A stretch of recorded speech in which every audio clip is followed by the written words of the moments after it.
여러분 반갑습니다. 터놓고 말해요. 김우경 PD입니다. 여러분은 결혼할 사람이 도박 중독자라면 결혼하시겠습니까? 당연히 안 하시겠죠. 그런데 그 사실을 숨기고 결혼을 했다면 어떻게 하시겠습니까? 사기죄로 고소라도 할까요? 그런데 그 남편이 친정에는 너무 잘한답니다. 또 친정 부모님이 남편을 너무 좋아합니다. 그런데 술만 먹으면 때립니다. 과연 여러분은 어떻게 하시겠습니까? 이번 시간에 소개할 사연은 남편이 도박 중독에 걸린 줄도 모르고 결혼했다가 폭력에까지 시달렸다는 정말 답이 없는 그런 사연인데요. 이분의 사연 터놓고 말해요에서 지금 만나보시겠습니다. 저는 서울에 살고 있는 50대 주부입니다. 저는 22살 때 저희 남편을 만나서 결혼을 했는데 결혼 생활이 제가 생각했던 것보다 너무 힘들었었고, 또 남편이 결혼 전에는 저한테 정말 나이 차이가 많이 나서 정말 예뻐해주고 결혼하면 정말 세상이라도 다 얻은 것처럼 잘해줄 것처럼 했는데, 막상 결혼하고 보름 만에 남편의 변화되는 모습을 보았어요.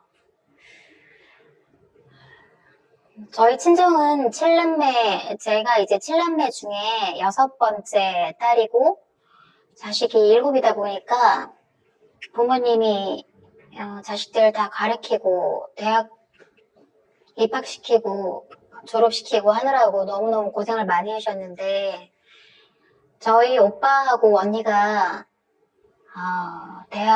오빠는 대학을 이제 중간에 군대 갔다 와서 복학을 하는 상황이었었고, 저희 언니는 삼수를 해서 대학을 진학하는 단계였었어요. 그래서 제가 그때 고3 때였고, 제 밑에 막내 동생이 하나 있었는데, 막내 동생이 이제 고등학교를 입학을 해야 되는 상황이고 해서, 저희 오빠, 언니, 제 동생에서 4명이 한꺼번에 대학을 3명 들어가고 1명이 고등학교 들어가는 상황이었었어요. 그래서 제가 부모님한테 대학을 보내달라고 엄청 쫄랐지만 언니 오빠가 좋은 대학에 가고 제가 이제 대학을 못 가게 되었어요. 그래서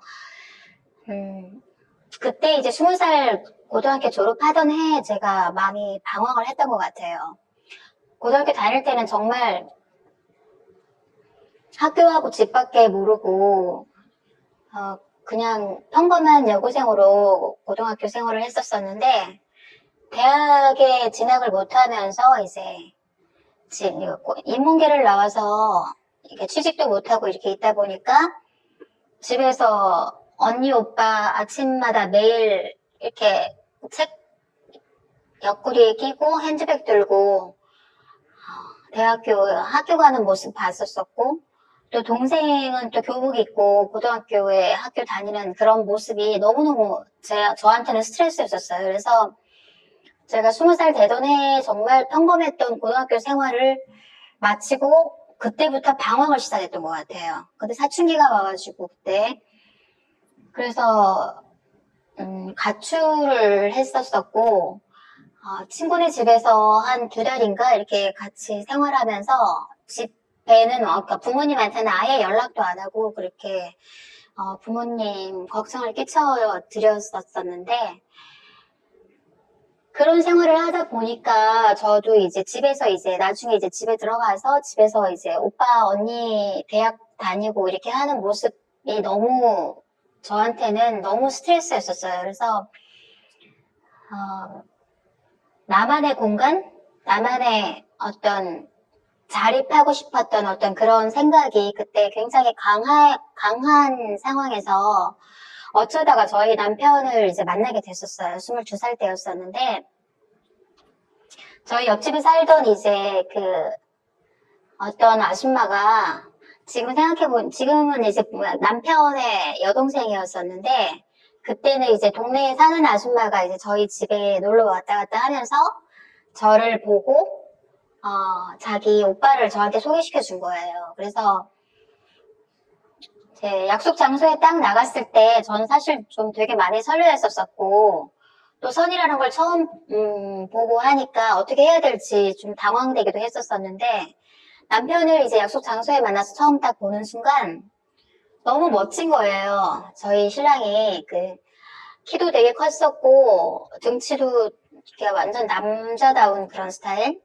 상남자 스타일의 그 남자의 모습이 저한테는 이제 완전 사랑으로 발전될 수 있었던 그런 상황이었어요. 제가 그리고 또 그때 집에서 이렇게 적응을 못하고 21~22살 시절을 보내다 보니까 개인적으로 독립하고 싶었던 생각이 굉장히 컸던 그때쯤에 이제 신랑을 만나게 됐었고 신랑도 저를 되게 호감 있어 했었어요. 그래서 저희는 이제 급속도로 이제 연인 관계로 발전을 하고 한 1년 정도 사귄 뒤에 결혼을 했습니다. 그러니까 저는 그 신랑이 좋기는 했었는데 사실은 제 마음속에서는 친정에서 탈피하고 싶은 마음이 가장 컸었어요. 제가 그러니까 위로 언니 오빠 대학교 다니는 그 대학생의 모습이 너무 보기 싫었고 저는 항상 부러움의 그런 시선으로 오빠 언니를 봤기 때문에 저도 제 나름대로 독립하고 싶었던 그런 마음이 가장 컸었던 그 시점에서 이제 신랑을 만나게 됐고 결혼을 그냥 했습니다, 제가. 그러니까 약간 도피성 결혼을 했던 것 같아요. 신랑하고 같이 살아서 나만의 보금자리를 찾고 싶었던 그런 마음이 가장 컸었습니다. 그래서 22살 때 신랑을 만나서 23 때 이제 1년 정도 사귀고 결혼을 했는데 결혼하고 한 보름 정도 지났을 시점이었었어요. 근데 신랑이 회사에 가가지고 집에를 안 오는 거예요. 그래서 처음에는 뭐 돌잔치, 백일잔치 이런 거 때문에 늦는다 이렇게 해가지고 그런 줄만 알았는데 나중에 알고 봤더니 뭐 회사 뭐 집들이 뭐 100일, 돌 이런 핑계로 가서 거기서 핫도그하고 카드하고 이런 노름 같은 걸 막 하면서 밤새고 집에를 안 오는 거예요. 그래서 저는 이제 막 뭐 신혼 때 거기 이제 제가 서울에 친정인데 창원에 신랑이 직장이어서 창원까지 내려가서 신랑 하나 바라보고 그 먼 지방까지 내려가서 사는데 남편은 결혼한 지 한 달도 안 돼서 뭐 돌잔치니 백일잔치니 핑계대고 매번 막 밤 막 새벽 3시, 4시 이렇게 들어오니까 그때부터 저의 어떤 결혼 생활의 불행이 시작되었던 것 같아요. 그래서 이제 남편한테 나중에 뭐 전화해서 그때는 핸드폰도 없던 시절이었었고 그 회사 직원 전화번호, 집 전화번호 알아서 전화하고 하면은 알았어 먼저 자 이러면서 자기 뭐 여기서 좀 놀다가 아침에 그냥 바로 출근할 거라고 그렇게 하면서 이제 그 불행한 결혼 생활을 시작했었어요. 그래서 이제 나중에는 신랑이 이제 늦게 들어오고 할 때마다 저는 막 이제 울면서 막 이 신세한탄 하소연 같은 거를 신랑한테 막 했었어요. 한 달 정도 됐을 때 그때쯤에 아니 결혼해서 당신 하나 바라보고 여기까지 내려와서 사는데 매번 뭐 일주일이면 2번, 3번씩 가가지고 뭐 돌잔치, 백일잔치 핑계대고 맨날 가서 노름이나 하고 집에 안 들어오고 나는 맨날 혼자 잠을 자야 되고 이게 뭐 내가 이런 식으로 결혼 생활 하려고 이런 내가 여기까지 내려와서 당신 하나 보고 여기까지 내려와서 사냐고 나 너무 진짜 마음이 너무 진짜 괴롭고 슬프다고 막 얘기를 했더니 아니 무슨 뭐 결혼 생활하면은 뭐 별거냐 이러면서 뭐 맨날 그런 식으로 여기 뭐 나만 바라보고 있고 집에서 맨날 울고 이럴 것 같으면 보따리 싸갖고 친정 가라는 거예요. 그래서 막 그때부터 이제 막 울기 시작했죠. 완전 너무 신랑한테 실망하고 뭐 결혼하기 전에는 정말 별이라도 따다 줄 것처럼 그렇게 나를 쫓아다니더니 결혼하고 한 달도 안 돼서 그렇게 변하는 신랑의 모습을 보고 저는 이제 그때부터 눈물밖에 안 나왔었어요. 신혼 때였는데 매일 뭐 신랑 기다리다가 안 오면은 맨날 울고 잠자고 그렇게 하면서 이제 저의 이제 불만이 점점 싹 트면서 이제 어느 날 이제 제가 이 생리를 안 해가지고, 생각해보니까 임신을 한 것 같은 느낌이 드는 거예요. 그래서 남편 회사 갔는데 퇴근 시간쯤 돼서 이제 전화해가지고, 나 임신한 것 같으니까 산부인과 가봐야 될 것 같다고 그랬더니, 그때 이미 남편은 그때 이제 회사가 3교대로 돌아가서 3시에 퇴근하고 또 노름을 하러 간 거예요. 누구네 그 집에. 그래서 내가 전화해서 나 지금 산부인과 가봐야 될 것 같다고 자기랑 같이 가려고 기다리고 있는데 왜 퇴근해서 안 오냐고 그랬더니 나 여기 좀 뭐 놀다 갈 테니까 너 혼자 갔다 와 이러는 거예요. 그래서 또 생각해보니까 남편 기다리다가는 병원도 못 갈 것 같고 해서 저 혼자 가가지고 병원에 갔더니 이제 임신이라고 해가지고 너무 기쁜 거예요. 전 그 어린 나이에 임신해서 이제 아기를 가졌다는 생각하니까 너무 기뻐서 그 기쁜 마음을 안고 집으로 왔는데 그날도 신랑이 집에를 안 왔어요. 그래서 혼자 잤어요. 밤새 그냥 기다리다가 혼자 잤던 기억이 나요. 그렇게 저는 결혼하고 진짜 한 달도 안 돼서부터 그런 불행한 결혼 생활을 시작했고, 그렇게 하면서 이제 저의 불만은 점점 커져갔었고, 임신해서 이제 배는 이렇게 불러오는데, 신랑은 뭐 일주일이면 2번, 3번씩 집에를 안 들어오고, 그래서 어느 날은 제가 이제 임신 한 8개월 정도 돼서 배가 거의 만삭 정도 됐을 텐데, 남편이 그날도 또 안 들어오는 거예요. 그래서 또 막 이제 울다가 전화하고 막 이렇게 했다가 이제 남편 기다리고 있는데 안 와서 제가 그때 이제 시골이 아니라 그 경상도에 옛날 그때만 해도 한 30 몇 년 전이었으니까 이렇게 여름에 이렇게 모기장을 치고 잤었는데 방에 모기장 치고 이렇게 자고 있는데 그 다음날 이제 저가 너무 화가 나가지고 남편 기다리다 지쳐갖고 몇 시까지 온다고 하는데 안 오고 이러니까 너무 화가 나가지고 막 이렇게 남편이 오후에 자기 놀 거 다 놀고 오후에 집에 들어왔는데 제가 그때까지 누워서 꼼짝도 안 했어요. 배는 불러가지고. 그래서 집에도 왔는데 내가 이제 뭐 모기장 안에서 계속 잠자고 있으니까 자는 척하고 저는 깼는데 잠자는 척하면서 막 계속 일어나지도 않고 그러고 있으니까 남편이 막 욕하면서 너는 18 남편이 발바닥에 때만큼도 안 보이냐? 이러면서 퇴근해갖고 남편이 집에 들어왔는데 일어나지도 않고 자빠져 자고 있냐? 이러면서 그래도 저는 그 말에 막 눈물밖에 안 나고 막 엉엉 울면서 누워 있었어요. 계속 일어나지도 않고. 그랬더니 남편이 모기장을 확 당겨갖고 다 찢더니 발로 막 저를 차는 거예요. 임신해갖고 배는 만삭이 돼갖고 누워 있는데 빨리 겨 일어나라 그러면서 남편이 왔는데 일어나서 너 빨리 야 일어나 이러면서 막 발로 막 차는 거예요. 그때 진짜 저는 진짜 이 남자가 진짜 남편 맞아?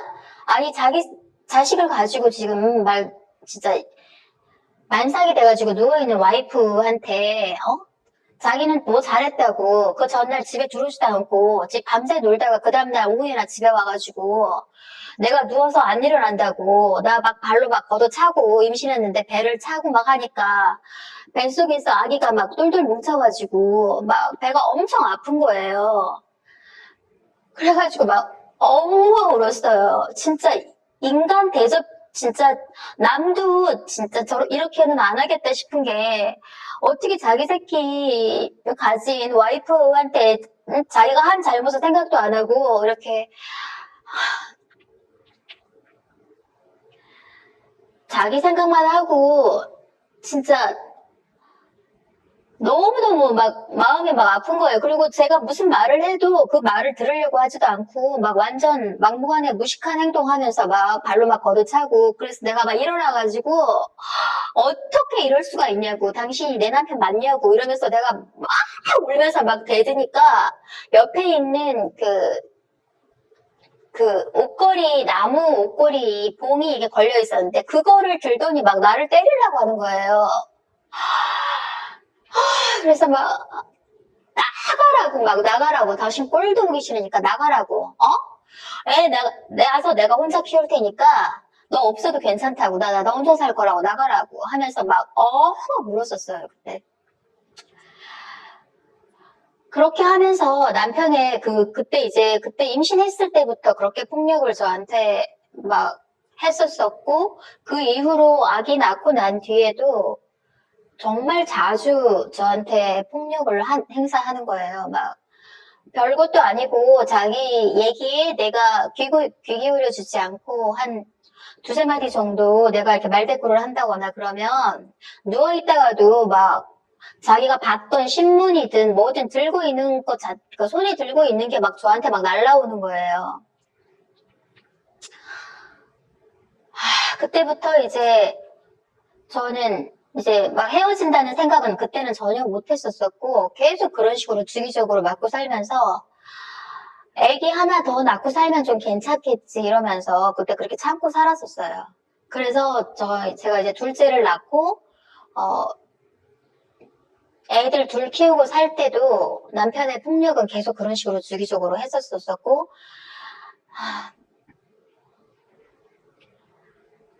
애가 초등학교 입학할 때 이제 그때부터는 막 이제 더 그런 게 심해졌던 것 같아요. 그때 남편이 직장 생활하다가 직장 이제 회사에서 강원시킨다 그래가지고 회사를 그만두고 자기가 이제 자진해서 그만두고 직업을 이제 직장인에서 자기가 이제 기술직으로 바꿔가지고 포크레인으로 이제 해가지고 포크레인 사업하겠다고 하면서 그거 자격증 따고 공부하러 다니고 그렇게 하면서 직업이 없고 하니까 저한테 더 심하게 그런 막 폭력들이 나왔었었고, 애기들이 이제 초등학교 들어가고 이렇게 그럴 때도 자기 얘기하다가 이제 뭐 자기 좀 비유에 좀 상하고 일 좀 잘 안 풀리는데, 너까지 나한테 이렇게 사람을 갖다가 이렇게 못 살게 들들 나보고 볶는다고 하면서, 뭐 밥 먹다가도, 자기 마음에 안 들면은 막 이거 접시 막 날라오고 애들 막 보든지 안 보든지 그런 거 상관 안 하고 막 접시 막 던지고 완전 상 뒤집어 엎어버리고 막 이렇게 하면서 애들이 보기에도 그런 게 이제 너무너무 이제 아빠의 모습이 싫었었고 한데 제가 애들한테만큼은 상처를 주기 싫어서 애들 보는 데서는 안 울려고 했었고 잘 때 이렇게 애들 항상 이렇게 양쪽에 눕혀가지고 제가 안고 잤었었고 항상 자장가 불러주고 동화책 읽어주고 이렇게 하면서 애들 키웠었던 것 같아요. 이제 그렇게 하면서 남편은 제가 뭐 이제 애들도 크고 하니까 돈도 필요하고 또 이제 애들 학비도 많이 들어가고 하니까 내가 직장 생활을 좀 하려고 하고 그때 뭐 이렇게 어디를 자꾸 제가 뭘 배우려고 하고 뭘 배워서라도 뭘 하나를 뭐 이렇게 직업을 가지려고 했었었고 하면 남편은 그런 거를 이렇게 인정해 주려고 하질 않았어요. 저는 이제 대학도 못 가고 해서 애들도 이만큼 컸고 하니까 내 나름대로 좀 하고 싶었던 못했던 것들을 30대 때 좀 하고 싶어서 이런 뭐 기술직도 좀 배우려고 하고 이것저것 좀 어디 다니면서 돈도 좀 벌고 싶었고 이렇게 했는데 그렇게 할 때마다 남편은 내가 뭘 하던 정말 어디 가서 뭐 직장 생활을 하던 뭐 어디 장사를 하겠다고 하던 뭐를 하던 간에 다 반대를 하는 거예요. 그래서 계속 이제 그런 것 때문에 부딪히면서 제가 정말 많이 맞고 살았었어요. 그래서 이혼하려고도 여러 번 했었었고 정말 진짜 많이 싸우면서 진단서도 6장 제가 남편한테 맞아서 병원 가서 진단서도 한 6, 7장 정도 이렇게 끊어놨었고 나중에 어떻게 될지 모르니까 진단서하고 이런 증거 자료를 다 확보해놔라 이렇게 하면서 막 옆에서 주변 사람들이 얘기하니까 그런 거 이렇게 해놓고 했는데 그 남편의 그런 성격은 바뀌지를 않더라고요. 근데 왜 이제 그런 거 하고 생각해 봤더니 우리 시어머님이 시아버지한테 평생 맞고 살았다고 하더라고요. 그러니까 그런 어렸을 때부터 부모님이 자랐던 환경에서 그렇게 맞고 자랐던 환경 속에서 부모 이렇게 살다 보니까 그게 그냥 그대로 습관적으로 저한테 행동으로 나왔었던 것 같아요.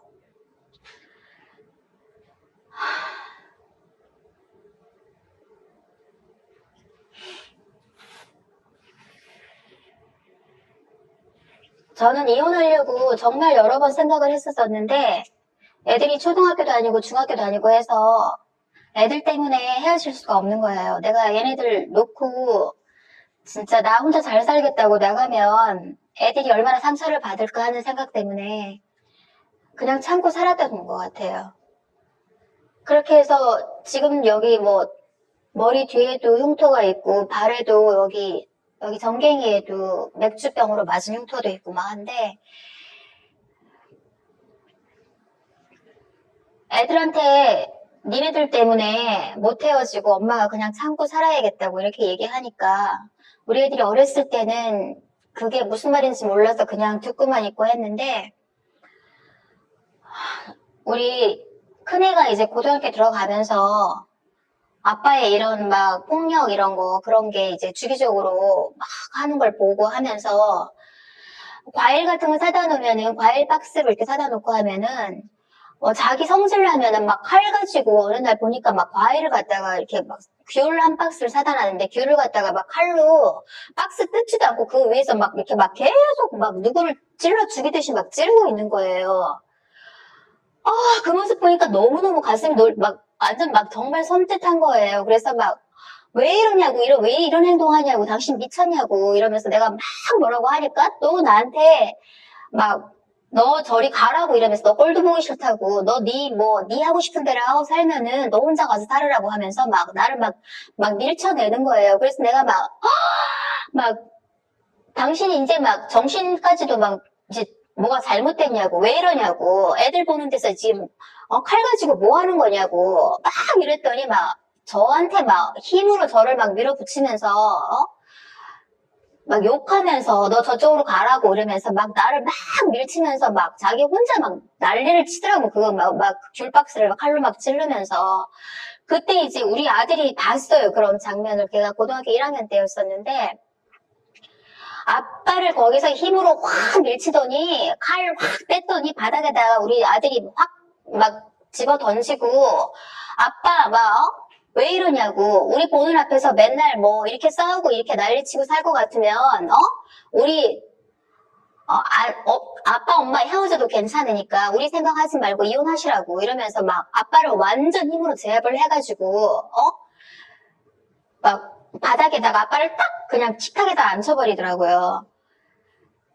그러면서 이제 뭐 완전 집안은 난장판이 된 상태에서 나는 막 울고 막 우리 딸을 나중에 와서 우리 딸이 막 집 치우고 완전 그런 상황까지 되면서 도저히 진짜 이렇게 사는 거는 안 되겠다 싶어가지고 제가 가족 이제 애들 다 불러놓고 밤에 늦게 애들 불러놓고 아빠는 그때 막 술이 취해가지고 자고 있는데 내가 애들한테 엄마 도저히 진짜 이렇게는 못 살겠다 이러니까 우리 아들이 엄마 그냥 우리 생각하지 말고 헤어지세요.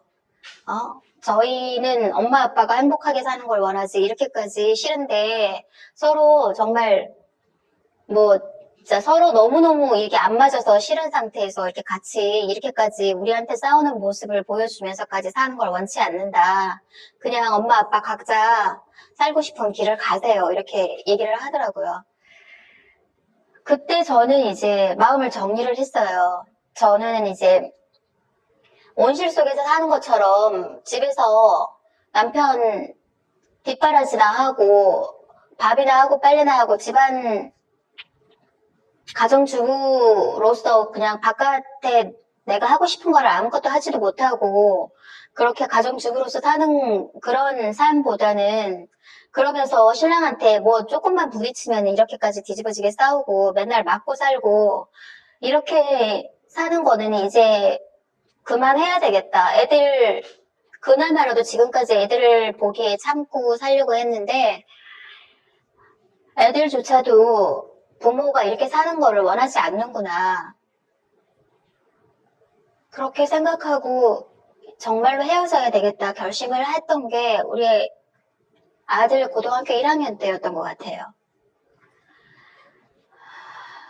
그러면서 저는 집에서 이제 아무것도 이제 하지 말고 포기하고 집에서만 있으면서 나를 희생하면서 애들한테 이제 더 이상 싸우는 모습 이런 거 보여주고 싶지도 않았었고, 그냥 나 하나만 내가 포기하고 내 인생만 포기하고 그냥 내가 뭘 하고 싶고 하는 것도 하지 말고 신랑이 집에서 밥이나 하고 빨래나 하고 그렇게 하는 진짜 자기만 바라보고 그 집에 있는 걸 원하는 그런 사람이니까 거기에 맞춰서 내가 애들 바라보면서 그렇게 살아야 되겠다 생각을 하고 한 1년 반 정도를 정말 어디 외출도 한 번 안 하고 집에서만 있었던 것 같아요.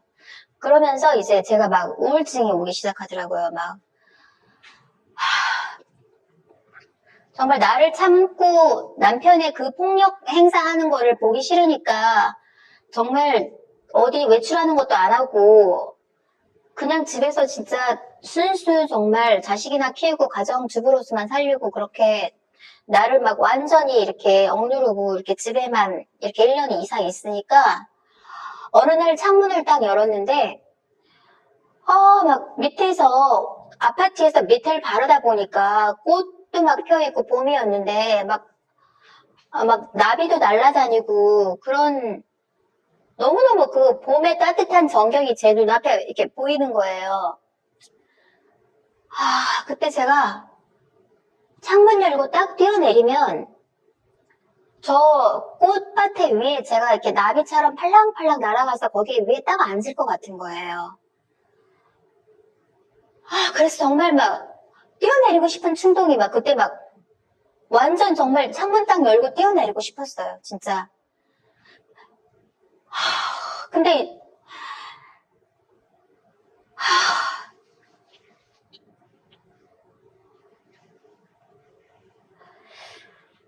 근데 못 뛰어내리겠더라고요. 진짜. 내가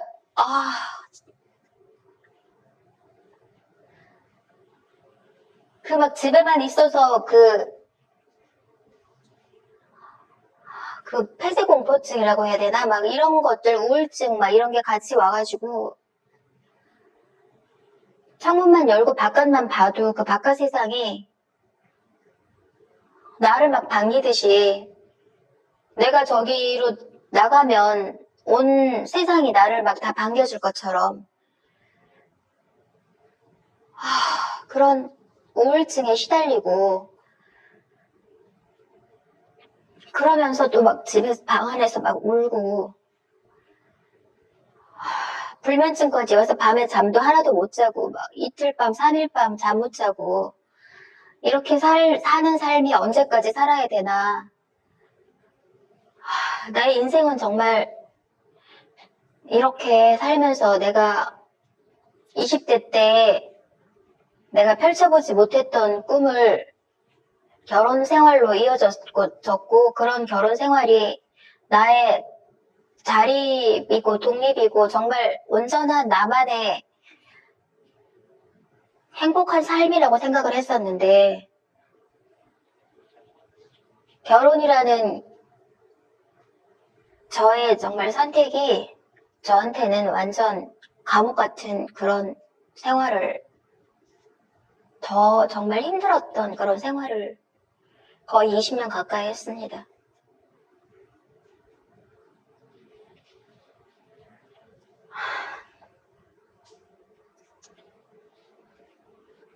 그리고 그렇게 우울증을 한 1년 반 정도 겪으면서 정신병원에 다니고 매일 불면증에 시달리면서 우울증 약에 불면증 수면제 먹으면서 살고 정말 너무너무 힘들게 살았던 것 같아요. 애들 때문에 이혼도 못하고 내가 한번 나를 정말 참고 한번 살아봐야 되겠다 이런 생각으로 진짜 아무것도 안 하고 1년 반 정도 살다가 그렇게 자살 충동까지 느끼고 하면서 우리 딸이 어느 날 저한테 얘기했었어요. 내가 너무 힘들어하니까 우리 딸이 저한테 엄마 이제 그냥 아빠랑 헤어지라고. 더 이상 그렇게 엄마가 이렇게 우울증 겪고 이렇게 아빠한테 평생 맞고 살고 아빠의 그 폭력에 휘둘리고 아빠는 엄마가 꼼짝도 안 하고 집에서 온실 속에서 살기를 원하는데 엄마는 그런 삶을 살아야 될 사람이 아니라고. 엄마는 어렸을 때 하고 싶은 게 너무 많았는데 엄마가 결혼을 도피성 결혼을 해서 엄마의 꿈을 하나도 펼치지 못하고 살았으니까 지금이라도 엄마가 헤어져서 아빠랑 헤어지고 엄마가 살고 싶은 삶을 살으라고 우리는 괜찮다고 하면서 우리 딸이 그때 중3 때였는데 저한테 그렇게 마음의 위로를 해줬었고 정말 어린 나이지만 너무 철이 빨리 들어서 우리 딸이 저한테 되게 큰 힘이 많이 됐었던 것 같아요. 그래서 제가 우리 딸 중3 아들 고등학교 2학년 때 이혼을 결심했습니다.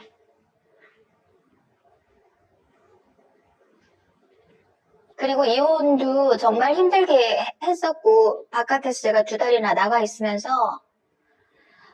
정말 신랑을 간접적으로 신랑 친구들한테 제가 연락하고 해서 정말 제발 좀 이렇게 합의 이혼만 해달라고 하라고 좀 얘기해달라고 부탁한다 그러면서 신랑 친구들한테 연락을 했었고 정말 그렇게도 안 되면 저는 법적 이혼이라도 해야겠다는 생각으로 마음 단단히 먹고 제가 이혼을 강행했던 것 같습니다. 그래서 결론은 이혼을 마음 먹은 지 2달 반 만에 결혼 생활 18년, 19년 정도를 하고 우리 아들 고등학교 2학년 때 신랑이랑 그 결혼 생활을 끝냈습니다.